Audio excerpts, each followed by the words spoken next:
Voilà mes amis de WhatsApp, napesi bino bonjour na tongo na lelo pe bonsoir na ba oyo surtout baza na pokwa na lelo.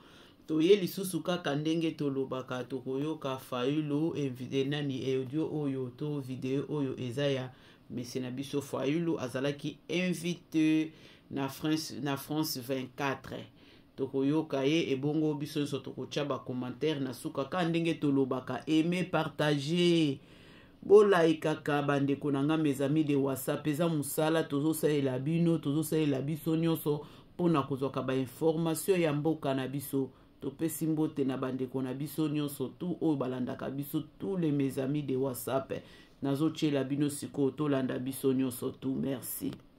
Et on ouvre ce journal par notre focus politique avec ce dimanche soir une prise de parole inédite et une image forte. 4 grandes figures de l'opposition congolaise, longtemps divisées, s'expriment d'une seule voix dans une déclaration commune. Martin Fayulu, Moïse Katumbi, Délice Sanga et Joseph Kabila dénoncent la mauvaise gouvernance et la dérive autoritaire du régime de Félix Tshisekedi. Surtout, ils appellent à un dialogue national pour sortir la RDC de l'impasse alors que la guerre dans l'Est continue de faire rage dans un silence assourdissant.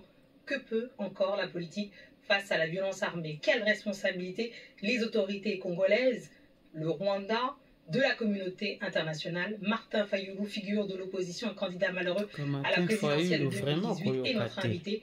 Bonsoir, Monsieur Fayulu, et bienvenue sur France 24. Bonsoir. Je n'ai pas été un candidat malheureux. J'ai gagné, mais M. Kabila et M. Nanga ont décidé autrement. Ils ont fabriqué des chiffres pour mettre Félix Tshisekedi. Je corrige cela. Absolument, c'est votre droit. Alors, rentrons dans cette conversation, si vous voulez bien. Pour la première fois depuis le début de cette crise dans l'Est, la crise récente, je parle de 2025, donc de janvier, vous signez une déclaration commune avec Moïse Katumbi, Délice Sanga et Joseph Kabila, votre ancien adversaire, vous venez de le mentionner. Qu'est-ce qui vous unit aujourd'hui alors que tout vous opposait hier? C'est les Congos, c'est les pays, c'est la paix au Congo, c'est la sécurité au Congo, c'est l'envie, le besoin pressant d'arrêter des tueries, des massacres des Congolais. Et c'est ça qui me fait signer avec Joseph Kabila, Délice Sanga, Moïse Katumbi. Et demain, je pourrais signer avec Félix Tshisekedi s'il décide que nous nous mettons ensemble pour discuter, parler de la vérité, se réconcilier et à mettre en place la cohésion nationale au Congo. Vous appelez à un dialogue national, vous parlez de causes internes de la crise, comme la mauvaise gouvernance ou la restriction, je signe à la restriction des libertés. Est-ce une manière de dire que le gouvernement congolais porte une part de responsabilité dans l'enlisement de cette crise? Une grande part de responsabilité. Un gouvernement, s'il est mis en place, c'est pour résoudre le problème du pays. Mais si le gouvernement s'occupe à enrichir ses membres, à enrichir le membre des familles, ce n'est pas un gouvernement. Si un gouvernement ne s'occupe pas de la sécurité de son peuple, de l'intégrité territoriale, ce n'est pas un gouvernement. Est-ce que vous avez été approché pour entrer dans un gouvernement d'union nationale si c'était proposé? Et si c'était proposé, est-ce que vous accepteriez? Non, je n'ai pas été... je dois être clair, on m'a sollicité pour rencontrer M. Kolongele et Bérande, c'est lui qui consultait les gens pour ces gouvernements d'union nationale. Je dis que non, je ne pouvais pas accepter parce que je souhaite que les évêques catholiques et les pasteurs protestants réunis ensemble et dans leur idée, initiative de pacte social pour la paix et le bien vivre ensemble. Et donc je souhaite que ces pactes, cette réunion ait lieu pour que nous puissions parler des problèmes du pays. Le président Tshisekedi, de son côté, affirme vouloir mettre fin à la guerre avec l'appui des États-Unis et du Qatar. Vous parlez-vous de négociations opaques avec le Rwanda et la présence de forces étrangères sur le sol congolais? Que savez-vous exactement des accords en cours et que redoutez-vous exactement? On ne sait pas grand-chose si ce n'est la déclaration des principes que nous avons vus. Et ce que nous nous disons, c'est très clair.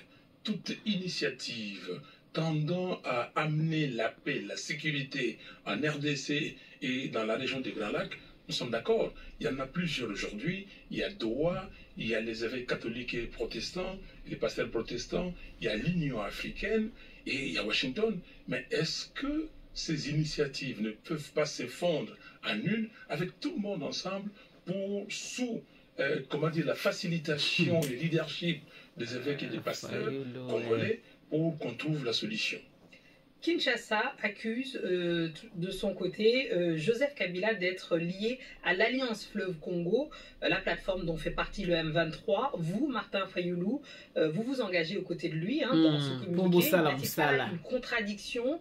Est-ce que vous cautionnez tout simplement ce qu'on lui reproche? Est-ce qu'il Fayoulou? Je n'en sais rien, Kinshasa. En tout cas, vous voulez parler de monsieur Félix Tshisekedi. Ils se connaissent bien, Félix Tshisekedi et Joseph Kabila. Ils ont signé des accords.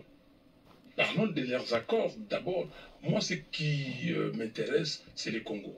Ce n'est pas Tartampion ou Fayoulou, Tshisekedi, Kabila, Katumbi. Moi, ce qui m'intéresse, c'est le Congo. Est-ce que nous pouvons nous mettre ensemble pour parler du Congo et trouver des solutions durables? Les évêques. Oui, bien, très bien que Kabila, mettez-vous ensemble. Si eux, ils le disent, vous voulez que moi, je me soustrais pour dire que j'élimine tel ou tel autre. Mais on m'a dit même qu'il faut discuter avec M. Nanga. Est-ce que je vais dire que non, on met M. Nanga de côté? Non, j'ai dit tout le monde, ensemble, on se dit la vérité. Les Sud-Africains, ils ont bien fait cet exercice. Pourquoi nous ne le faisons pas? Poursuivons là-dessus sur les propositions concrètes. On vous a entendu sur le soutien ou en tout cas la médiation des évêques et de l'Église en RDC, mais au-delà de ça, qu'est-ce que vous proposez concrètement pour mettre fin à la crise dans l'Est? Ce que nous proposons, c'est 5 choses. On se met d'accord sur ce que nous appelons la réunion sur la vérité, réconciliation et cohésion nationale, qui va discuter d'abord comment mettre fin à la guerre, comment recouvrir l'intégrité territoriale du pays. 2, comment arrêter la gabegie financière, les trains de vie élevés de l'État pour récupérer l'argent et alimenter l'armée et le projet social pour alléger la misère du peuple. 3, comment arrêter avec les violations systématiques des droits humains. 4, comment demain avoir des élections crédibles, c'est-à-dire comment faire des réformes. Et 5, enfin, comment vivre en paix dans la sous-région.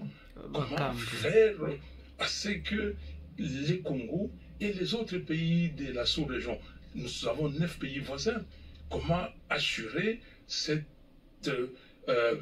comment vivre ensemble paisible. Merci beaucoup Martin Fayoulou d'être venu dans ce journal de l'Afrique. Merci infiniment. C'est moi qui vous remercie. Merci. En tout cas, mes amis de WhatsApp, ngai na makambo oyo yafa auti koloba naza nango contente wana ngai pona ba mes amis de WhatsApp soki ye alobi ke il faut baluka place ya kosolola bato nyonso tu oyo ya tangi wana. Voilà, nangi nazonga naloba boye tomonaki na tangu ya Mobutu, tangu mbutu ebandai kokota ye na Papa Tshisekedi, totikala komona esika moko te Papa Tshisekedi a trahir mboka.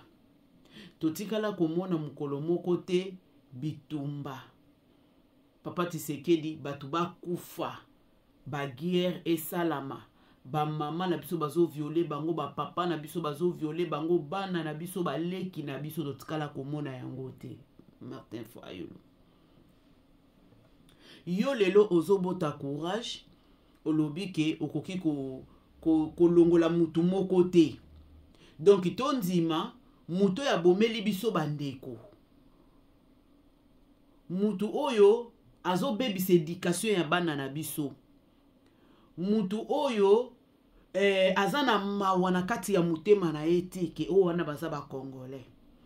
Yo lelo ye olati pe kitoko, ovandi pe na kiti, ali bazo poser pe ba question, ozi pe maboko okangi pe bien, ezanga ikaka ndo simba biki po esala biso bien. Oya otelema obanda koloba ti bolongwa kana banda kuna bino bozo ya bokanisa peuple congolais azoba po famille na yo te mutu babomi kuna po nanga na bakabila babomi batu na bango babomi bandeko no kuna te yango no ye po vande lobi ke en tout cas kosumukisa batu te kopesa batu bakanda te oza papa tokoma na ba alire te ke ya ko manke to koloba maloba moko boye tango ozokoya na babiloko abo ifo koyeba kobongisa moto aza aye kobomelo mwasi na yo na bana no na kati ya ndako yo koluka ovandisa susu po bosolola te na ndimi te na komona yo kaka ndenge oza matata na ndimi te kokotikala kosalela yango alors kopuse pete ke Fachi akoma na range wana yo sala musala na yo Fachi pa sala musala na ye na pesi yo kaka exemple moko eza typique ba période ya Mobutu totikala komona te Kabila nani boye excuse ngai nani papa Tshisekedi a trahir mboka totikali komona te sika nini ba viola bato totikali komona te esika nini bazoboma ya bandeko na biso ya basi na ya mibali surtout na bana o baza futur ya mboka totikala komona yango te tozoke na deuxième partie nazolakisa bino mama na biso moko alobeli likambo ya Kabila azali mwana ya Kabila le fils Joseph toke nango bongo Joseph aza mwana ya Kabila te tolanda biso so tozolanda yango merci. Certains parleraient du vagabondage politique. Non, je vous ai dit que je suis entre PPRD, je ne connais pas d'autres partis en dehors du PPRD dans mon passé. Vous voyez? Donc je suis une personne quand même de conviction. Mais non, le PPRD, la vision était de jamais trahir le pays. Joseph azalaki mwana ya Kabila te ya mama Safi Safi moko alekaki alobaki yango. Vous avez tout de suite tourné la page. Ça dépend pourquoi on entre en politique. Eux n'ont pas les informations que vous avez. Les informations sont publiques, mais je dis chacun a ses raisons, a les raisons pour lesquelles il entre en politique. Je voudrais rappeler qu'au sein de ma famille, il y a des martyrs. Emmanuel Zouzi est martyr de l'indépendance et c'est le frère aîné de ma mère, même père, même mère. J'ai des martyrs dans ma famille. Je ne peux pas jouer avec certains principes. Mon père a été assassiné en politique. Nous avons des martyrs dans notre famille. Donc pour nous, la politique n'est pas un jeu. Ce n'est pas un jeu. Et quelqu'un qui vient usurper une identité, trahir, il a trahi plus de 100 millions de Congolais, en se faisant passer pour le fils de celui qui n'est pas. Jean-Pierre Bemba, c'est une grande personnalité de notre pays. Et je pense qu'elle ne se permettrait pas de le dire s'il n'avait pas de preuves, il dit qu'il a des preuves.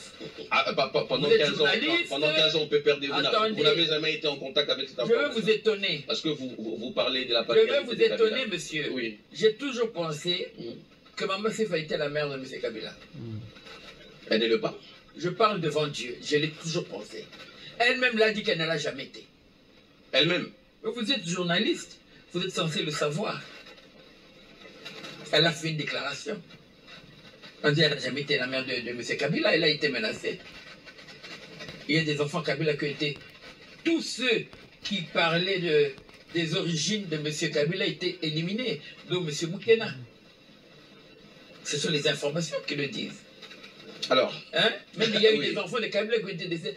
Trouvez l'abcès. Vous posez une question puis vous voulez me couper. Non, voilà. Allez-y. Vous voulez que je le dise? Oui. Bon, vous êtes libre de mentir à un peuple pendant 18 ans. Moi, je le croyais. C'était peut-être naïf de ma part, mais je le croyais. Mais puisque vous voulez qu'on parle de ce... Nous avons vécu avec Mouzé Kabila, qui a nommé Joseph Kabila Kabange. Oui. Comme son fils. Aujourd'hui, qui mieux qu'un père peut parler de la paternité de son fils? Écoutez, on peut ne pas être sûr d'être l'enfant de son père, au moins de sa mère, il n'y a pas de doute. Maman Sifa dit qu'elle n'est pas au courant de ça. Oh, nous n'avons pas vu cette déclaration. Vous êtes journaliste, renseignez-vous. Nous en rechercherons. Je fais de recherches, renseignez-vous. Alors, tout dépend des raisons qui amènent quelqu'un en politique. Et il y a des idéalistes en politique. Et puis il y a des profito-situationnistes en politique.